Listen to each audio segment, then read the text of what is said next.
Bueno, buenas tardes.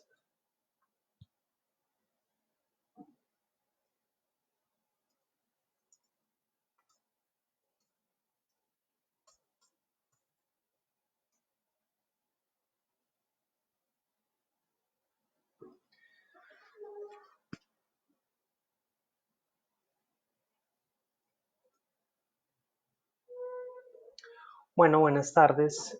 Eh, en primer lugar, quiero empezar pidiendo disculpas por haberme demorado un poco en el inicio de la charla. En este momento estoy en México y en Colombia es una hora de diferencia, entonces esta hora de diferencia pues me costó, eh, digamos, un poco de tiempo y de claridad frente a lo que teníamos que hacer frente a la hora. Pero ahora sí, pues arranquemos. Nidia me propone presentarme, entonces yo soy Daniel Cano y llevo trabajando en el tema de seguridad vial ya como unos 6 años. He tenido la oportunidad de estar un poco como en todas partes, estuve en la Agencia Nacional de Seguridad Vial, estuve eh, en, el- en la Federación Colombiana de Municipios, donde hicimos muchas investigaciones sobre comportamiento vial y multas, y también en una organización que se llama Youth for Road Safety, una organización holandesa dirigida por jóvenes y que promueve seguridad vial desde una perspectiva infantil y juvenil.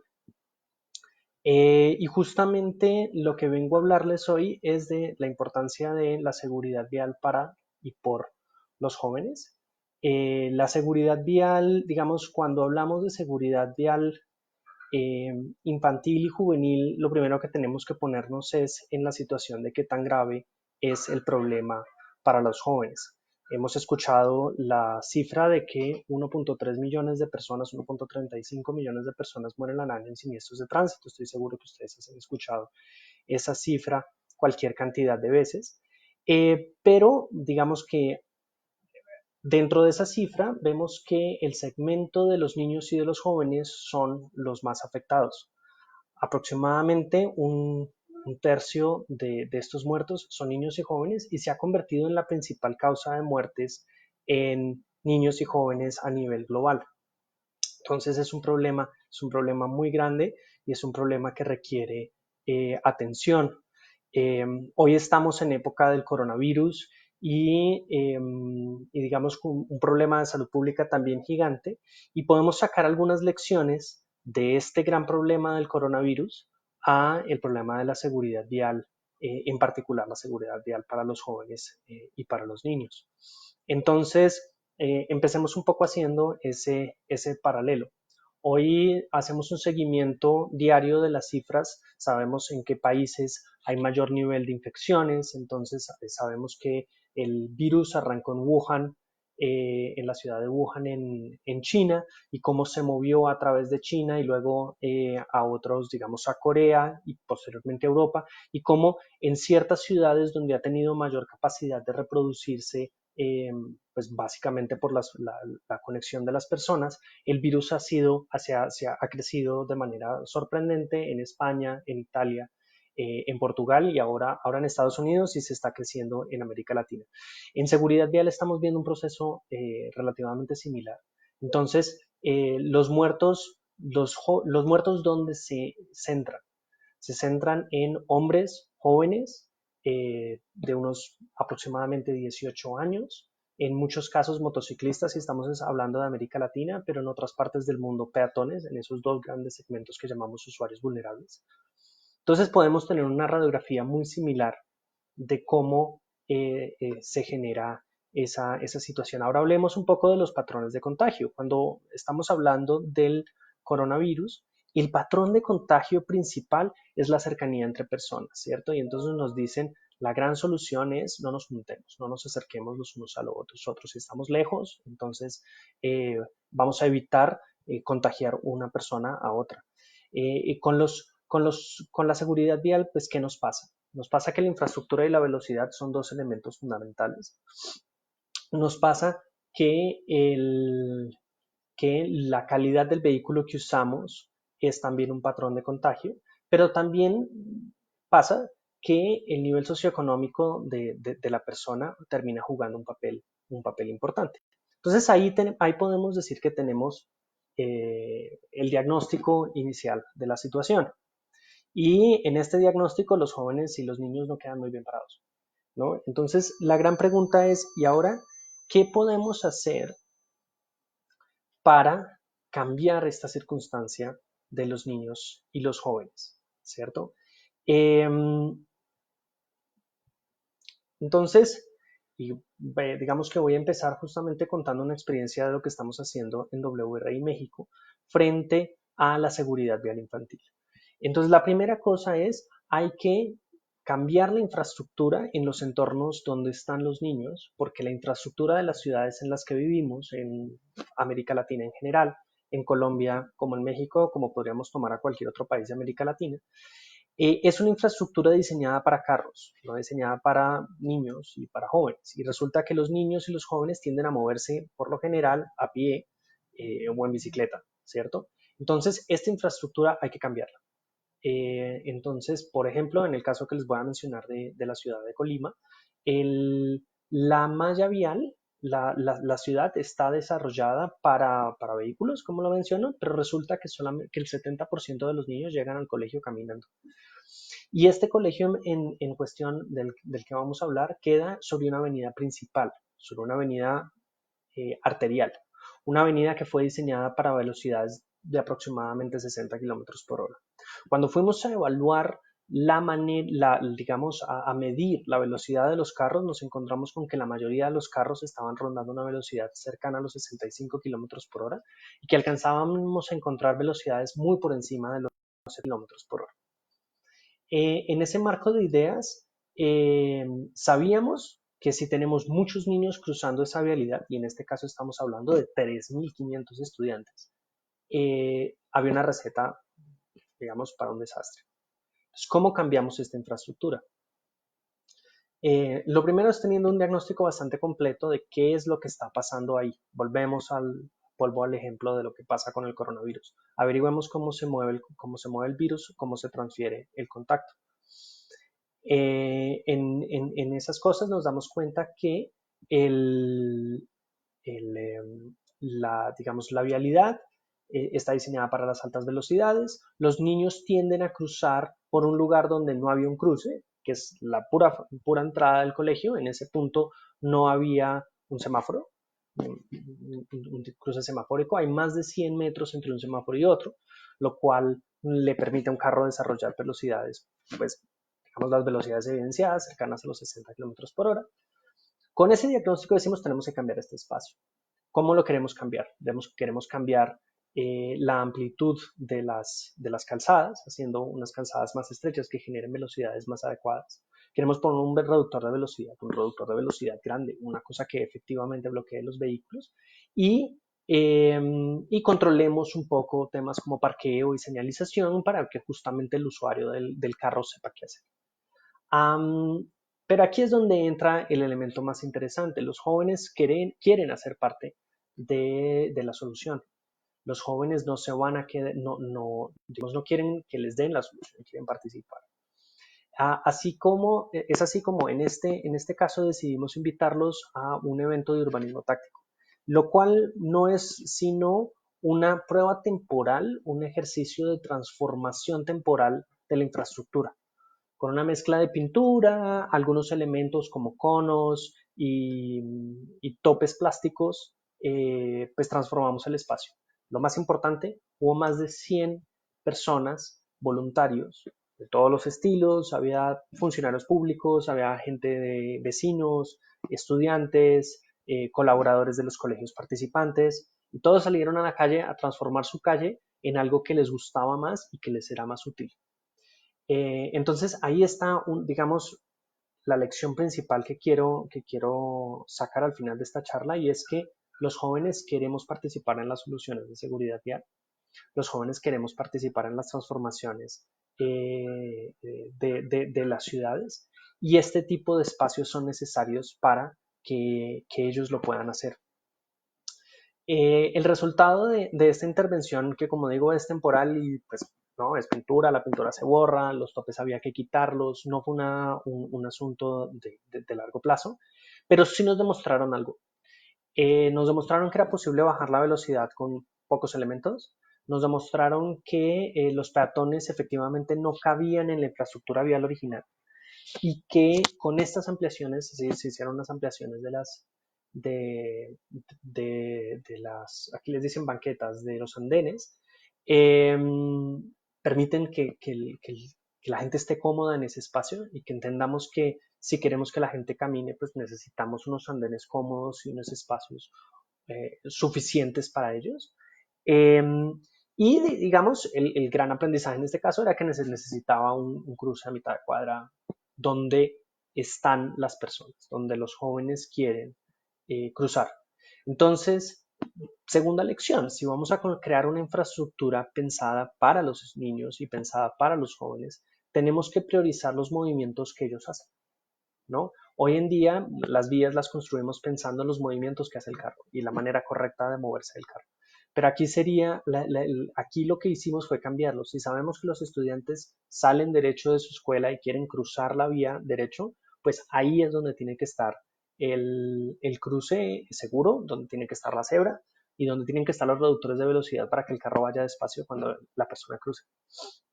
Afortunadamente esta lección la pudimos implementar de manera permanente y en este momento acabamos de terminar una obra física permanente, pero vuelvo a las lecciones, digamos, más allá del caso puntual de lo que sucedió en Colima, las lecciones que quiero dejar de fondo, que es, el problema sí es muy grande para los jóvenes, pero los jóvenes queremos participar.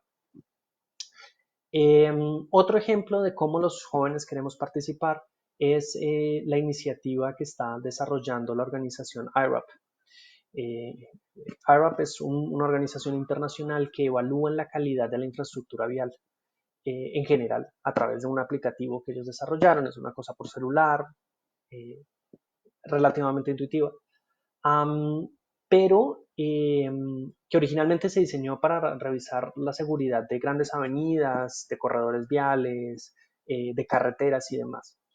Pero desarrollaron una nueva aplicación pensando en que los corredores escolares y que las zonas escolares, las zonas donde estaban los niños y los jóvenes, deben tener infraestructura específica y pensada para ellos.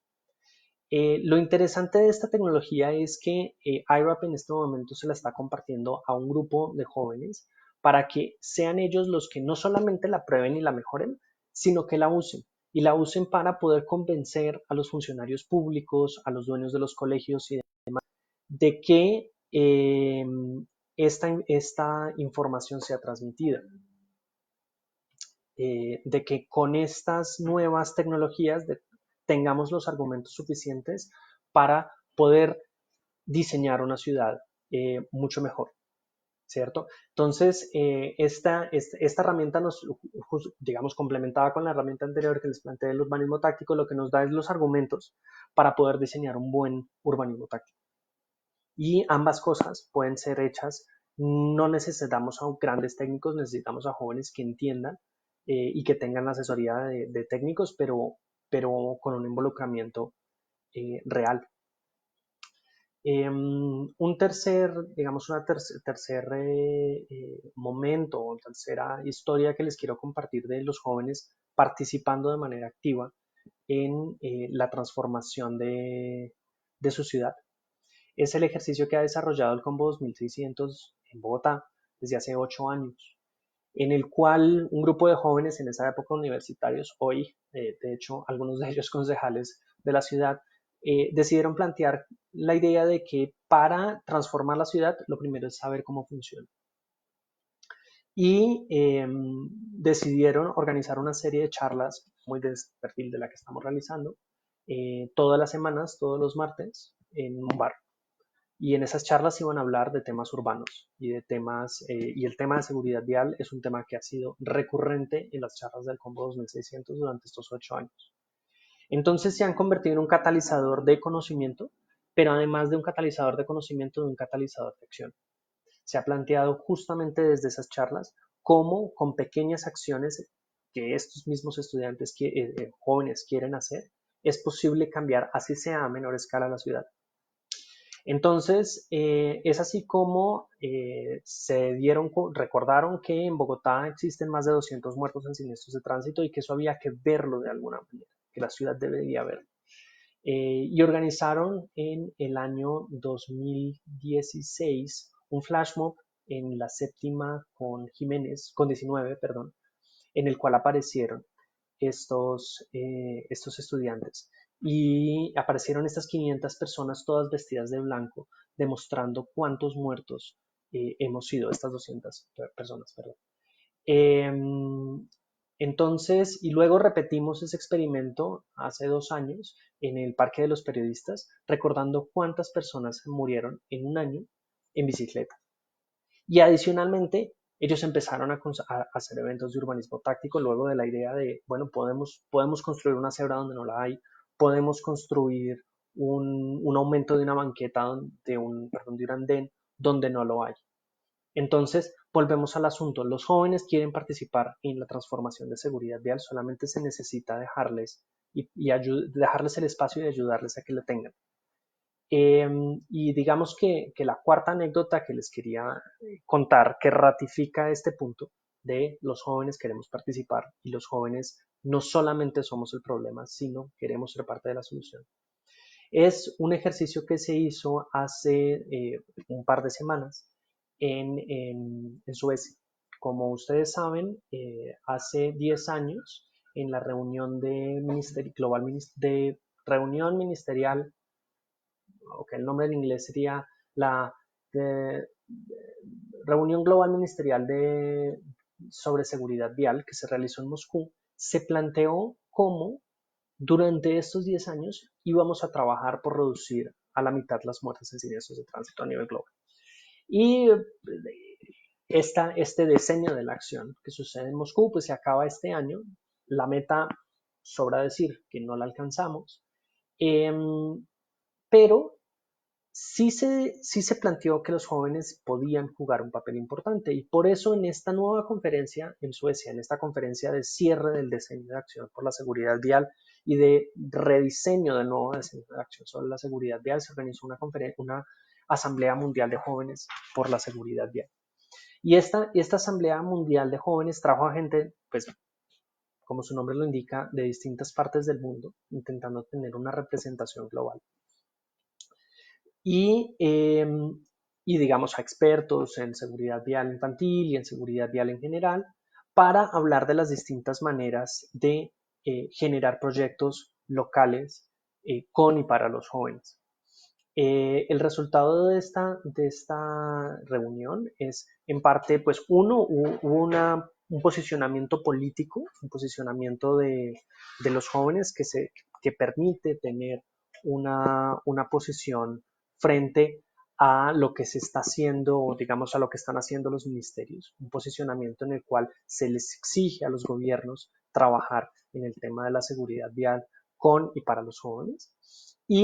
Eh, y además permitió generar conexiones entre personas que habían desarrollado proyectos a nivel local en distintas partes del mundo por y para los jóvenes, ¿cierto? Entonces, en esta, digamos, corta charla, porque no, digamos, no quiero terminar muy rápido y por no abrir a las preguntas, lo que quería plantearles es que si bien efectivamente hay un problema muy grande de seguridad vial que afecta en particular a los niños y a los jóvenes, los niños y en particular los jóvenes tienen un gran interés en participar en la transformación de esta solución, de este problema, y una creatividad importante que les permite crear unas soluciones un poco diferentes a la problemática. Y digamos que por eso quería mencionarles un poco estos 4 escenarios o 4 ejemplos, el del Combo 2600, el de la iniciativa de seguridad vial en Colima desde la infraestructura, el ejercicio que está haciendo IRAP con el desarrollo de aplicativos para evaluar la seguridad vial de las calles y la Asamblea Mundial de Jóvenes que se hizo en Suecia. Quedo atento a sus preguntas.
Ok, Nidia me pregunta que cómo llegarle a los estratos socioeconómicos más altos, porque ven el tema como una broma y no lo reconocen.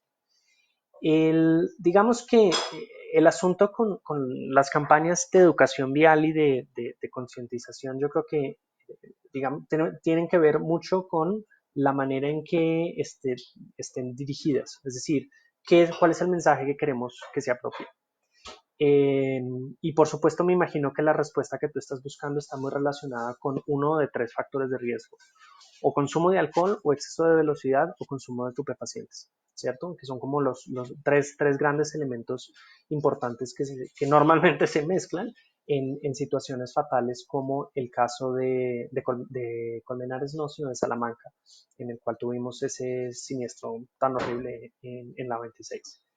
Eh, digamos, entonces, lo primero es que hay que tener muy claro el mensaje, ¿cierto?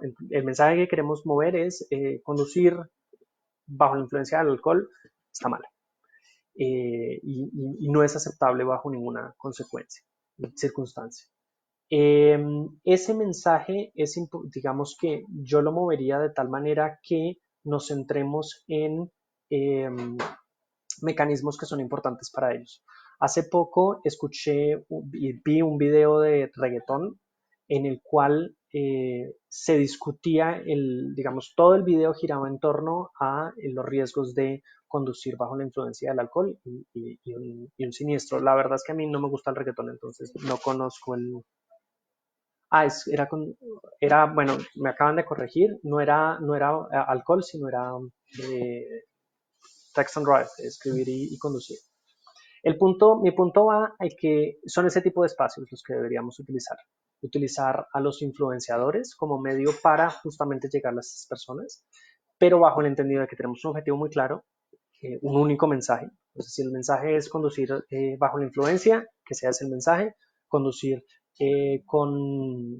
usando celulares, que sea ese el mensaje; y que este mensaje sea transmitido por personas que ellos consideren válidas, porque justamente es una mención tradicional de una campaña, no sé, una campaña por televisión puede no tener ese resultado que tú estás buscando.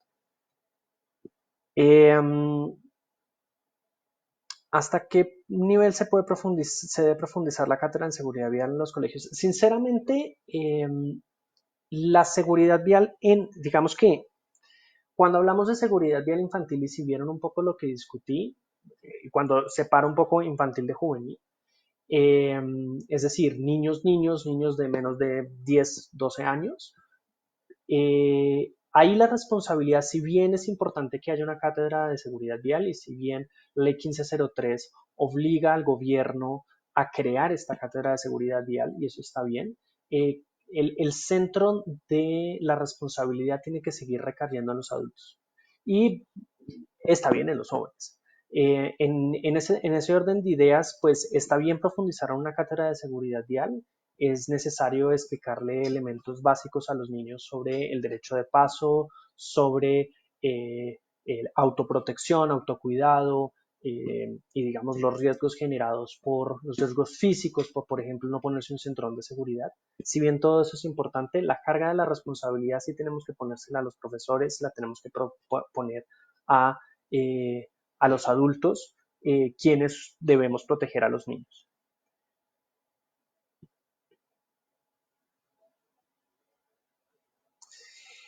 Frente al tema de las cámaras, Nidia me pregunta sobre las cámaras de fotodetección o cámaras salvavidas y cómo estas pueden ayudar, han sido apropiadas por los municipios y la juventud en su adopción. Las cámaras salvavidas son una de las herramientas más interesantes que tenemos en este momento para la seguridad vial, porque es muy poco común que digamos, Mocus nos hablaba de que existen a la hora de cumplir normas tres situaciones. Existe una ética personal, existe una ley escrita y existe una cultura social, ¿cierto?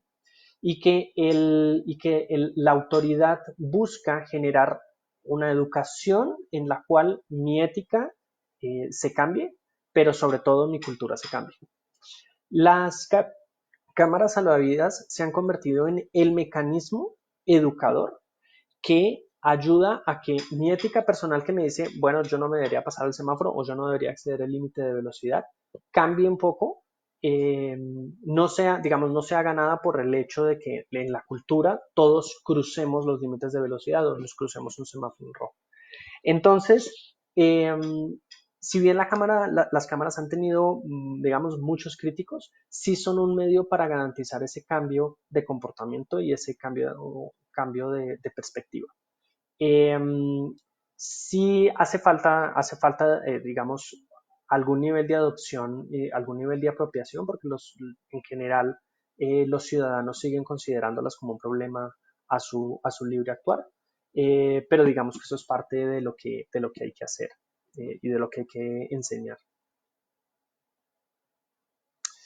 ¿Qué estrategias recomendaría para la educación vial infantil y la educación vial juvenil? Las separo a propósito. La pregunta está unida, pero las separo a propósito.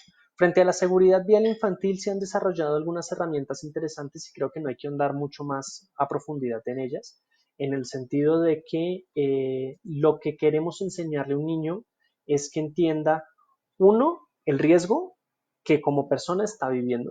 Entonces se entienda que como peatón se está enfrentando a unos vehículos, a unas cosas muy grandes, muy rápidas, muy pesadas que lo pueden matar. Ese para mí es el principal objetivo de aprendizaje de un niño. Y algunas normas lógicas básicas del funcionamiento de una vía, como pueden ser algunas señales de tránsito básicas, como pueden ser, digamos, quién cede, quién no cede el paso, etcétera. Y para eso se han desarrollado materiales como cartillas o como parques infantiles que cumplen ese propósito. Ahora, la seguridad vial, la educación juvenil, creo que sí debe tener una perspectiva un poco diferente y mayor nivel de trabajo. Primero, por lo que planteaba antes, en el argumento de que debemos invitar a los jóvenes y utilizar su manera de participar y de interactuar para que sean ellos los que ayuden a generar esta educación juvenil. Y en segundo lugar, para enfocarnos en temas y en métodos que realmente sean apropiados para sus segmentos etarios. Poniéndolo en otras palabras, las cartillas no sirven para los jóvenes, digamos, los parques infantiles tampoco. Ejercicios en los cuales los jóvenes entiendan las dinámicas, como por ejemplo las gafas que simulan alcoholemia, como los simuladores de conducción, en las cuales hay una práctica más real de o una simulación de los riesgos, ayudan a que se haga, digamos, un ejercicio un poco más lúdico, pero también a la vez un poco más participativo y real. Ese tipo de pruebas, creo yo, o de ejercicios dinámicos y prácticos, tienen mejor impacto que lo que hemos hecho tradicionalmente de sentarnos en un salón de clase, leer una cartilla, explicar con una presentación de PowerPoint.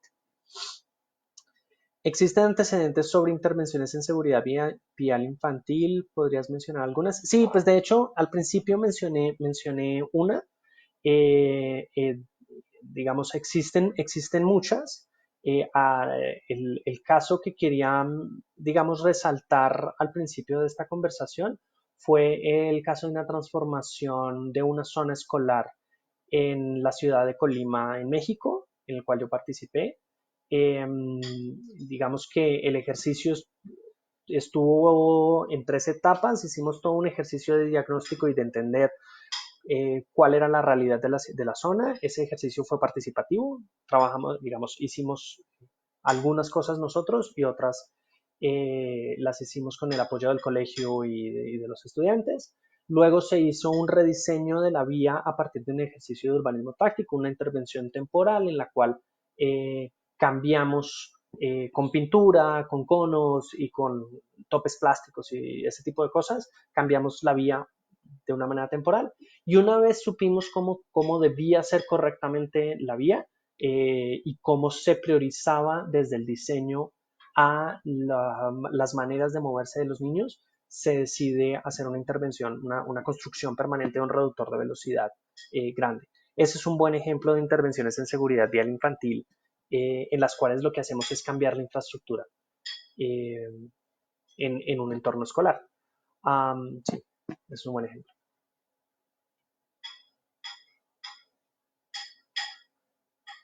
Eh, ¿Alguna otra pregunta?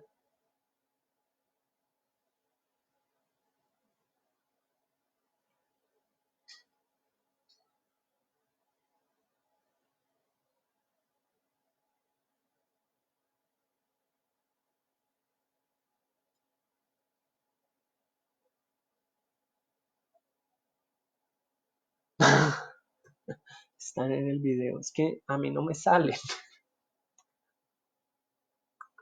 No sé por qué, pero no me sale.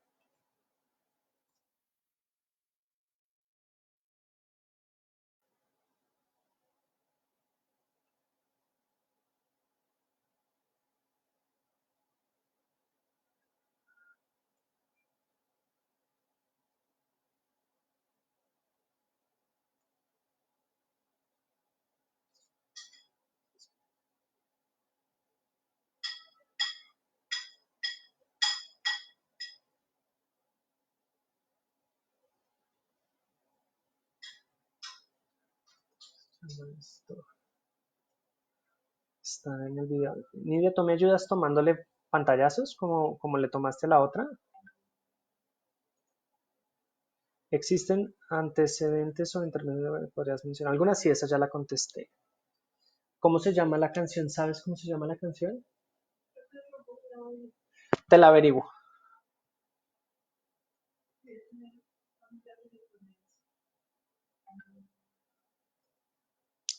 ¿Cuál es el papel de las instituciones educativas en la enseñanza de la seguridad vial? ¿Cuál es el papel de las instituciones? Bueno, el papel, digamos que rompamos esa pregunta en dos. Desde una perspectiva oficial, en Colombia, pues todos los colegios tienen que cumplir la ley 1503 y la ley 1503 plantea, además del plan estratégico de seguridad vial, plantea la necesidad de tener un plan para la cátedra de seguridad vial. Es decir, que tienen la obligación de enseñar seguridad vial. Ese sería como el primer gran paquete. A la canción se llama Rojo de J Balvin. Sin embargo, yo creo que esa responsabilidad va un poquito más allá. Eh, va a, desde entender que uno, pues ellos son generadores de riesgo vial al tener un lugar en el cual entran y salen cientos de niños o miles según el tamaño del colegio y por lo tanto tienen una responsabilidad de protegerlos en el entorno escolar. Y esto está relacionado con la calidad digamos, de la infraestructura que los rodea y de los mecanismos para garantizar la seguridad de los niños. Algunos colegios han implementado cosas como eh, el, eh, como corredores escolares, como pedibuses, programas como el de Mejor en Bici en Bogotá, etcétera, que lo que ayudan es, no solamente tenemos que cambiar, digamos, la infraestructura, sino también podemos ordenar la manera en que entran y salen los niños del colegio. Y el colegio también tiene una responsabilidad importante ahí. Eh, entonces, resumiendo la pregunta sería, hay una responsabilidad legal obligatoria de generar enseñanza en seguridad vial infantil a los niños, siguiendo las recomendaciones de la Cátedra de Seguridad Vial que ha planteado el Ministerio de Educación. Y en un segundo lugar, tiene una responsabilidad de proteger a sus estudiantes y a su entorno escolar a través, bien sea de la promoción de una mejor infraestructura o de la promoción de mecanismos para proteger a los niños en su proceso de entrada y salida del colegio.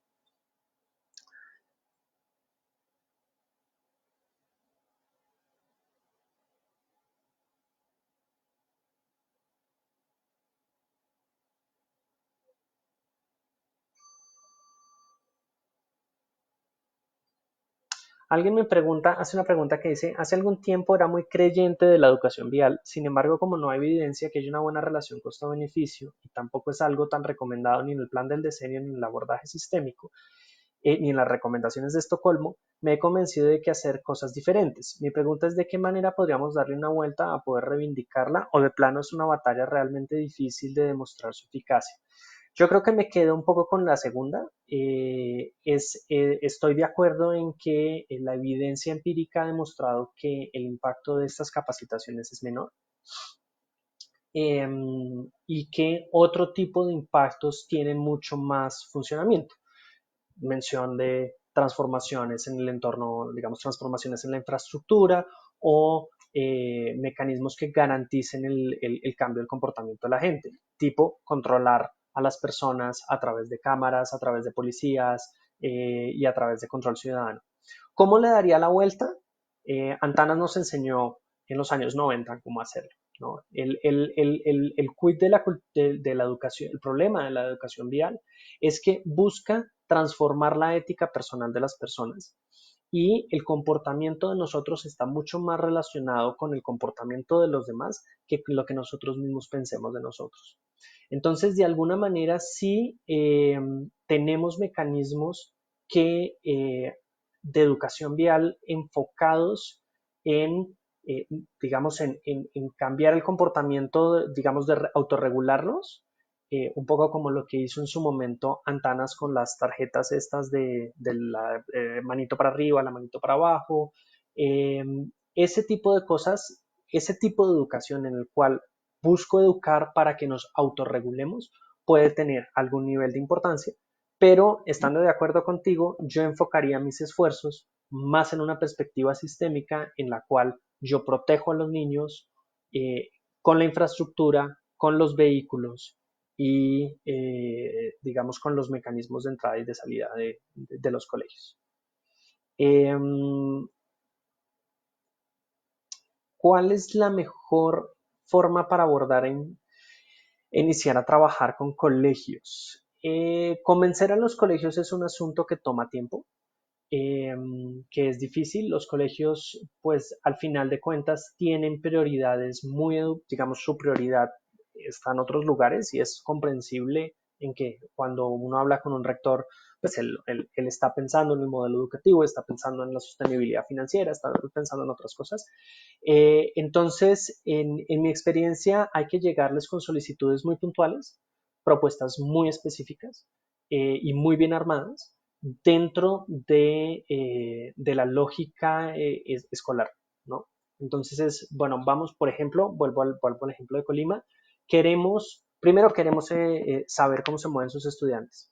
Usemos un pequeño llamado a lista modificado que usted ya hace normalmente, en el cual usted no solamente le pregunta si el estudiante llegó, sino le pregunta cómo llegó, en qué medio de transporte, y ya, y a partir de ese tipo de modificaciones pequeñas que no le afecten mucho la dinámica del normal funcionamiento del colegio, pueda uno recopilar la información necesaria para su rediseño. Y lo mismo decirle, mire, vamos a cambiar un poco la infraestructura del entorno o le vamos a cambiar la manera en que entran o salen los niños del colegio, pero sin afectarle profundamente su funcionamiento, porque su lógica, sus prioridades están en que su colegio funcione pues, de manera normal, ¿no? Esa ha sido un poco la estrategia, pero también hay que tener mucha paciencia porque ellos tienen mil temas en la cabeza y la seguridad vial es uno no más de ellos.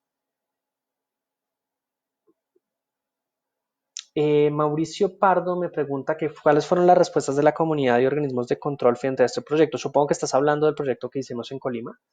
Y la respuesta es, todo el proyecto tuvo un acompañamiento comunitario bastante grande. Hicimos más de 4 reuniones con la comunidad. Hicimos reuniones específicas con rectores, con profesores, eh, y digamos ya con las autoridades de la Secretaría de Educación, la Secretaría de Movilidad de la ciudad. Entonces, digamos que este hecho de haber comunicado a todos los niveles ayudó a disminuir un poquito la negatividad del proyecto, pero no todo es color de rosa. Tuvimos algunos críticos, sobre todo críticos frente a la intervención final, que inclusive nos llevaron a los medios de comunicación. Bueno, el proyecto tenía apoyo fuerte de medios de comunicación, pero ellos subieron el tema y lo dijeron con algún nivel de molestia. Entonces, pues esa estrategia de comunicar y de hablar con ellos es importante y es útil, pero no te garantiza que al final le va a gustar a todos. Eh, tran, tran. Buenas tardes, frente a cuál es la mejor forma de abordar colegios, cómo promover la cultura ciudadana, enfocarla en seguridad vial.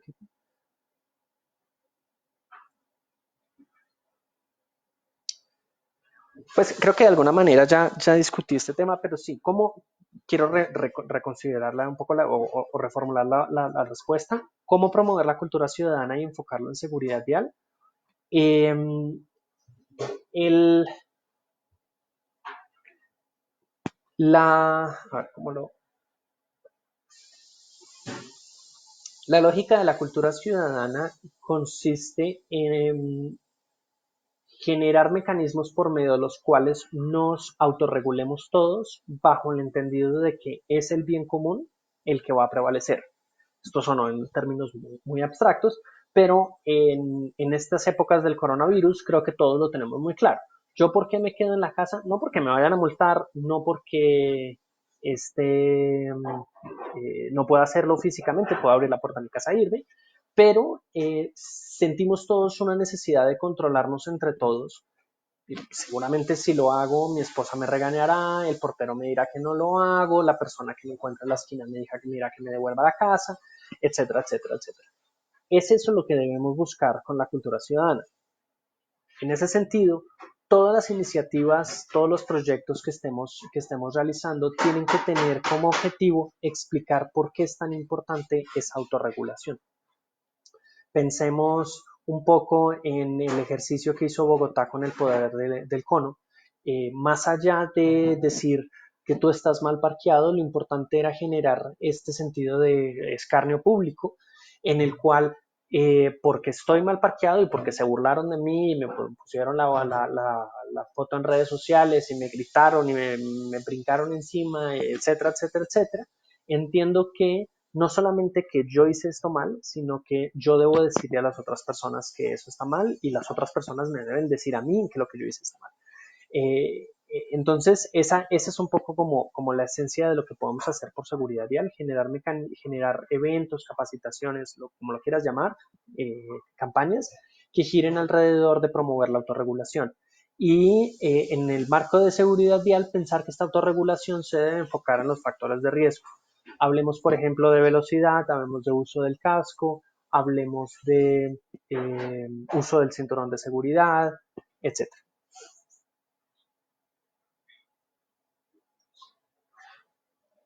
Nidia, ¿sabes si tenemos alguna otra pregunta?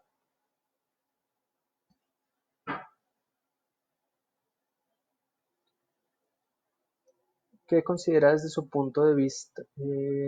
¿Por qué no se ha desarrollado la enseñanza en jardines, escuelas, colegios y universidades como la ordena el artículo 56 de la ley 769? Bueno, lo ordena el artículo 56 de la 769 y lo ordena la 1503 también, de hecho. Eh, y yo te diría que hay de todo. Hay colegios y hay universidades que han implementado cosas.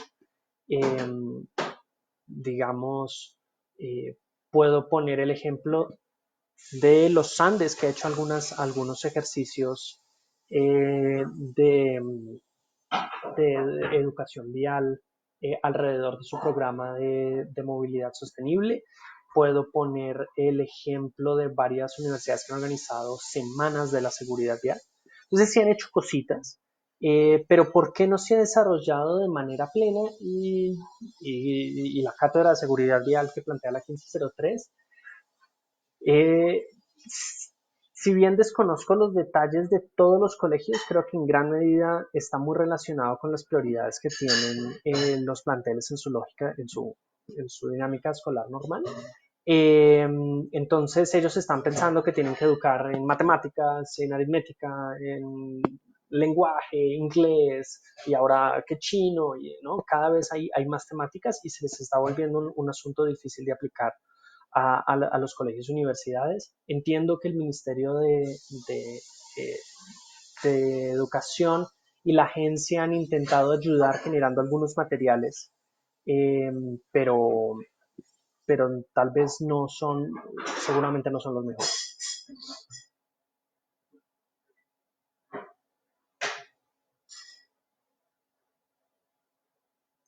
¿Cómo manejar con los padres y los niños el tema de los sistemas de retención infantil? El sistema de sistemas de retención lo mejor es hablarlo con los padres, ¿no? Más que con los niños, son los padres los que van a convencer al niño de sentarse ahí o no sentarse. Y creo yo que lo más fácil es con ejercicios prácticos que les demuestren la utilidad o no la utilidad del aparato. Ningún papá es, digamos, todos los papás quieren lo mejor para sus hijos y si realmente entienden el riesgo, estoy seguro que salen derecho y compran e instalan correctamente los sistemas de retención infantil. En Uruguay se han hecho unos ejercicios muy interesantes con domis en lugares públicos, en centros comerciales, por ejemplo, en los cuales muestran el efecto de no tener un pequeño, digamos, una cosa física que se ve, la prueba de qué es lo que le pasa a un niño en un siniestro si no está con un sistema de retención infantil, cuál es el efecto del niño sin el cinturón digamos sin nada que lo retenga y golpeándose con el vehículo, o bien un niño que no tiene la fortaleza para resistir un cinturón de seguridad vial y es ahorcado o es asfixiado o algo similar.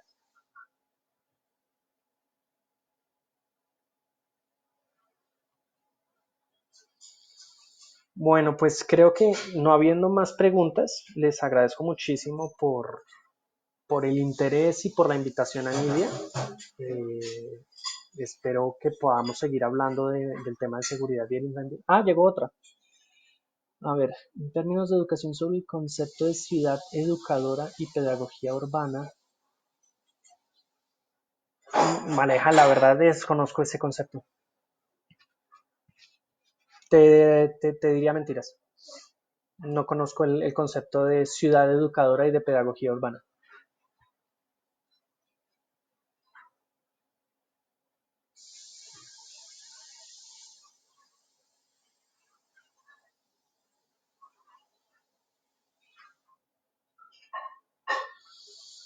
Bueno, entonces no siendo más, les agradezco mucho la invitación y espero que podamos hablar en otra ocasión.